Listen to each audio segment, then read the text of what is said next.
Você já viu comigo, no momento anterior, como que é feito um formulário do jeito mais fácil, automático. Basta eu abrir a tabela, o caso aqui eu estou com a tabela 1 aberta, e eu clico no botãozinho, né, no criar e criar formulário. Automaticamente ele vai criar o formulário daquela tabela. Agora eu vou mostrar como a gente vai desenhar essa tabela e vai controlar o conteúdo dessa tabela com um pouco mais de cuidado. Então, em vez de eu criar um formulário, eu vou clicar no Design de formulário.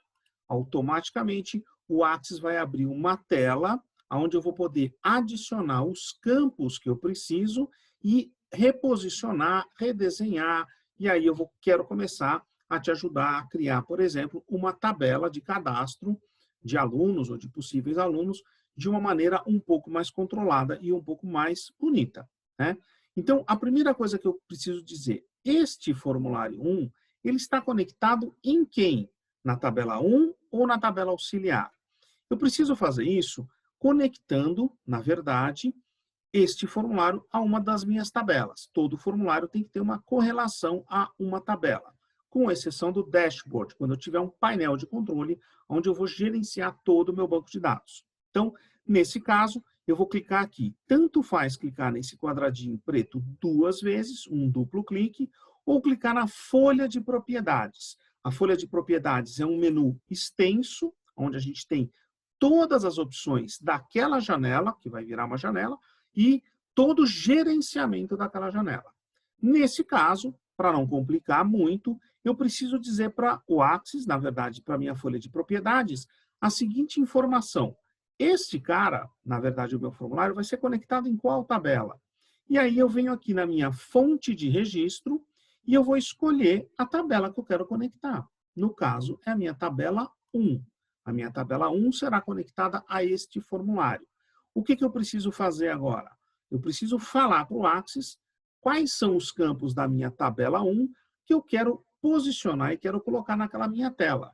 Então, vamos lá. Eu vou clicar aqui neste botãozinho, adicionar campos existentes. O que ele vai fazer? Ele vai abrir todos os meus campos que eu tinha originalmente na minha tabela para ser transportado aqui para o meu formulário.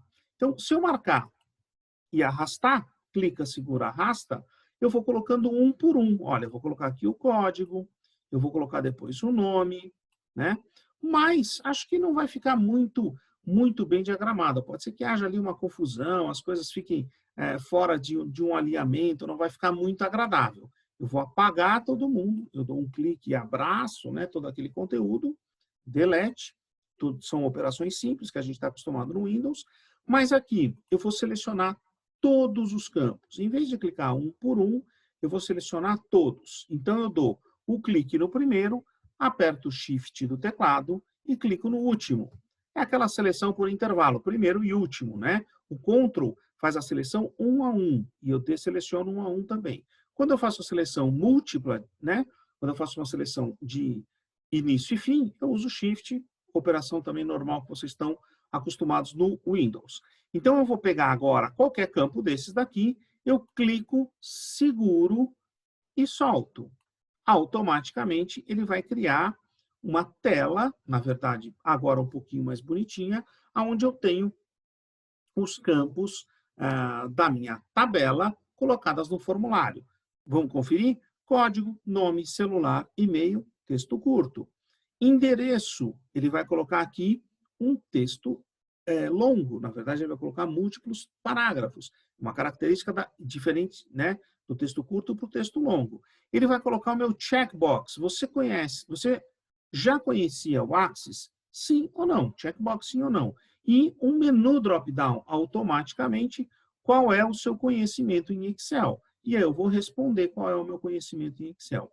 Presta atenção que tudo aqui acabou ficando muito bem diagramado, ficou muito bem distribuído, a não ser a minha última pergunta, na verdade, qual é o seu conhecimento? E ele acabou atropelando, sobrepondo os campos. Se eu clicar nesse cantinho aqui, né, e arrastar bem cuidadosamente esse campo para a direita, eu consigo, para a minha direita, né, eu consigo fazer com que apareça a minha pergunta completa ali. Qual o seu conhecimento em Excel?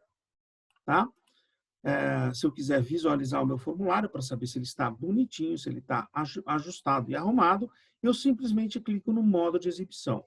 Presta atenção que, como eu não salvei ainda esse objeto, ele vai pedir para que eu saiba aquele objeto.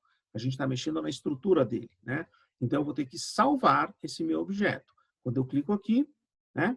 Formulário 1, né? Ficou bonitinho, olha lá, eu tenho o campo 1, tenho o campo 2, registro 1, 2 e o 4, eu apaguei o 3, definitivamente ele não aparece mais.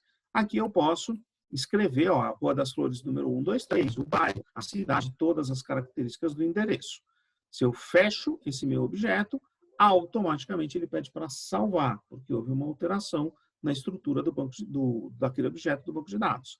Se eu clicar no Sim, formulário 1, ele também vai empilhar aqui. E aí, a partir desse exato momento, eu não preciso mais, não tem necessidade nenhuma de eu trabalhar no meu banco de dados na minha tabela, com aquela cara feia, com aquela cara confusa, cheia de linha, com muitas colunas, né? Se eu fechar esse meu objeto e abrir o formulário 1, eu tenho uma interface, um jeito de conversar com o meu banco de dados muito mais agradável.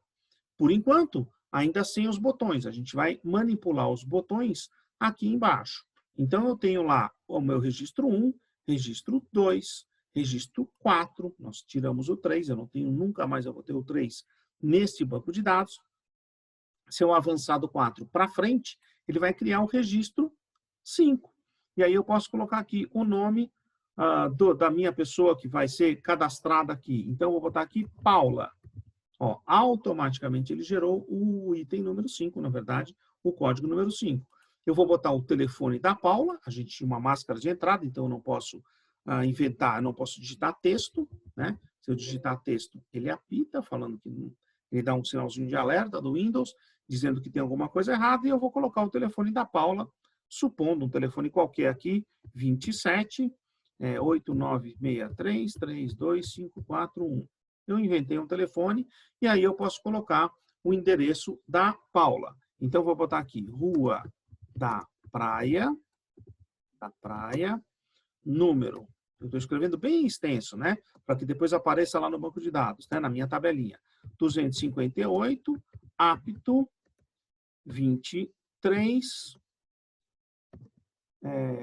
Vitória, / Espírito Santo, né? Eu fiz um texto longo em múltiplas linhas. Será que a Paula conhece o Axis? Vamos dizer que sim, ela conhece o Axis e o conhecimento dela em Excel é muito bom. Então, eu preenchi todos os campos do meu banco de dados. Notem que, nesse momento, eu não preciso salvar mais o meu formulário, né? Se eu fechar, ele salva automaticamente. Se, por acaso, eu abrir a minha tabela 1, o registro Paula está completo lá. Olha, o telefone que eu inventei, o e-mail dela a gente não colocou, mas o endereço que era Rua da Praia, número tal, apartamento tal, Vitória, Espírito Santo. Ela já conhecia o Axis, tinha o checkbox, e o tipo de dados, tipo de dados não. Qual era o conhecimento dela em Excel? Era bom, tá? João, eu quero corrigir algum dado que tenha, por exemplo, ficou faltando, no caso da Paula, o e-mail da Paula. Então, eu vou voltar no registro dela, 1, 2, o 3 não existe, o 4 é o Sérgio, o 5 é a Paula. Eu vou colocar aqui, Paula, com P maiúsculo, ele vai substituir, @escola.com. Né? Eu tenho aqui o meu e-mail. Lembra do Paula está com P maiúsculo? Quando eu clico fora, ele coloca a Paula com P minúsculo. Foi o que a gente combinou na máscara de entrada, na verdade, no tipo de dados, na formatação de dados, lá da minha tabela 1. De novo, eu alterei aqui apenas os dados, eu não alterei a estrutura do objeto. Então, se eu clicar no xizinho, simplesmente eu fecho e o meu formulário está lá.